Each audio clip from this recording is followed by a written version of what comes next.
સવારના બ્રેકફાસ્ટ માટે યા બપોરના સ્નેક્સ માટે આપણે એક એવી સરસ રેસીપી બનાવીશું જે અત્યારે ખૂબ જ વાયરલ ટ્રેન્ડિંગ છે.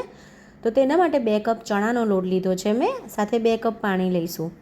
તો જેટલો લોટ લો એટલું પાણી લેવાનું. તમે બેસન આવે છે ને એ જ, જે ચણાનો લોટ કહેવાય છે એને જ લેવાનું છે.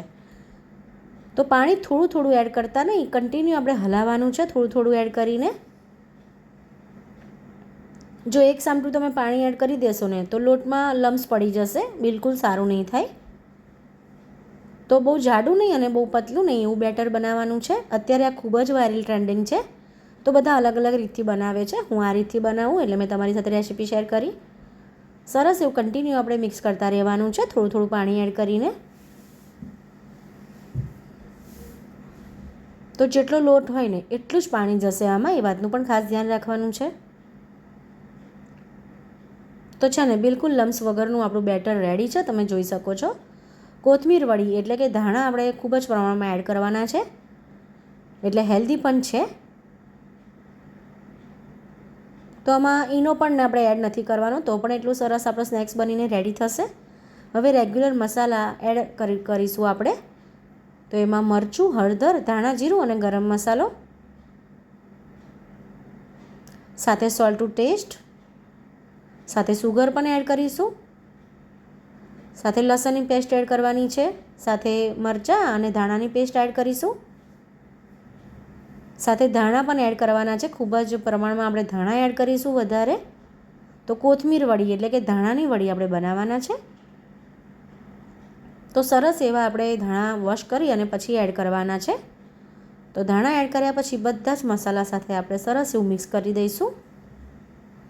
તો ફ્રેન્ડ્સ, આ રેસીપી છે ને એક વખત જરૂરથી ટ્રાય કરજો, બધાને જ બહુ ભાવશે અને એકદમ યુનિક છે. અત્યારે આ રેસીપી ખૂબ જ વાયરલ છે, મેં તમને કીધું એ પ્રમાણે. તો લાગે છે ને લુક્સમાં કેટલું ફાઇન લાગે છે બેટર આપણું, ખાવામાં તો એટલું ટેસ્ટી લાગશે. તો ફ્રેન્ડ્સ, મારી ચેનલ ગમતી હોય તો મારી રેસિપીઝને લાઇક, શેર અને સબસ્ક્રાઈબ જરૂરથી કરી લેજો. સાથે બાજુમાં રહેલું બેલ આઇકન બટન પણ પ્રેસ કરી લેજો, જેથી સૌથી પહેલાં નોટિફિકેશન તમને મળે. તો મારી ચેનલ પર જઈને તમે જોઈ શકો છો, ખૂબ જ ઇઝી રેસીપી મેં મૂકેલી છે. તો આવું આપણે બેટર રાખવાનું છે, તમે જોઈ શકો છો. હું તમને ચમચીથી બતાવી દઉં.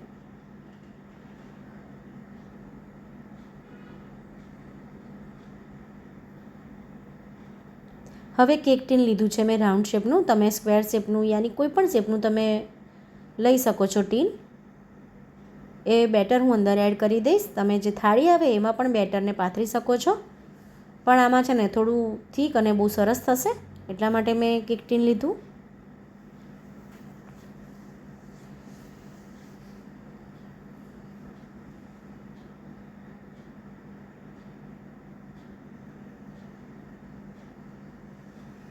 ટેપ કરી દઈશું. 20 મિનિટ માટે આપણે સ્ટીમરમાં સ્ટીમ કરવા મૂકી દઈશું.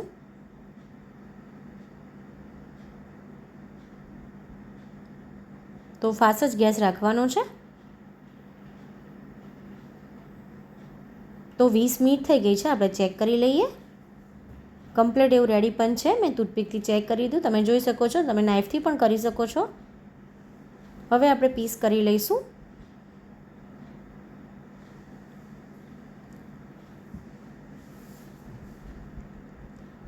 તો આ ઠંડુ પડે ને પછી આપણે એને પીસ કરવાના છે. તો સરસ એવા સ્ક્વેરમાં આપણે પીસ કરીશું. તો એકદમ નાના પીસ નથી કરવાના આપણે, એ વાતનું પણ ખાસ ધ્યાન રાખવાનું છે, કારણ કે હજુ આપણી પ્રોસીજર એન્ડ નથી થઈ.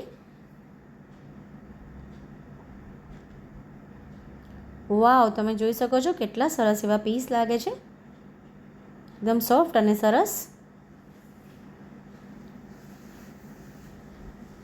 હવે આપણે ચપ્પાની મદદથી સેન્ટરમાંથી કટ કરી લઈશું. આવી રીતે કટ ના કરો તો પણ ચાલે. તમારે થીક રાખવું હોય તો તમે થીક પણ રાખી શકો છો, કટ ના કરવો હોય તો પણ ચાલે. તો મેં બધા કટ કરી લીધા છે આવી રીતે સેન્ટરથી. હવે આપણે ફ્રાય કરવાનું છે.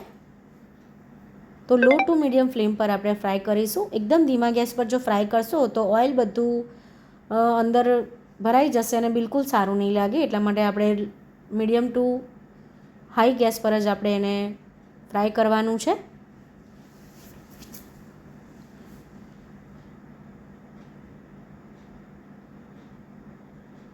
બંને સાઈડથી ગોલ્ડન બ્રાઉન થાય ત્યાં સુધી આપણે એને તળી લઈશું. તો ધીમા ગેસ પર બિલકુલ નથી તળવાનું, એ વાતનું આપણે ખાસ ધ્યાન રાખવાનું છે.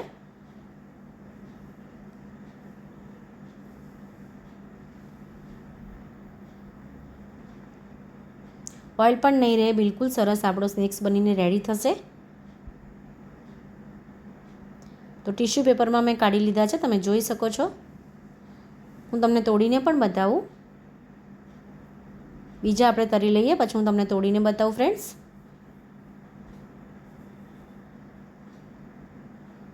તો લાગે છે ને લુક્સમાં ફાઇન, ખાવામાં પણ એટલા ટેસ્ટી લાગશે.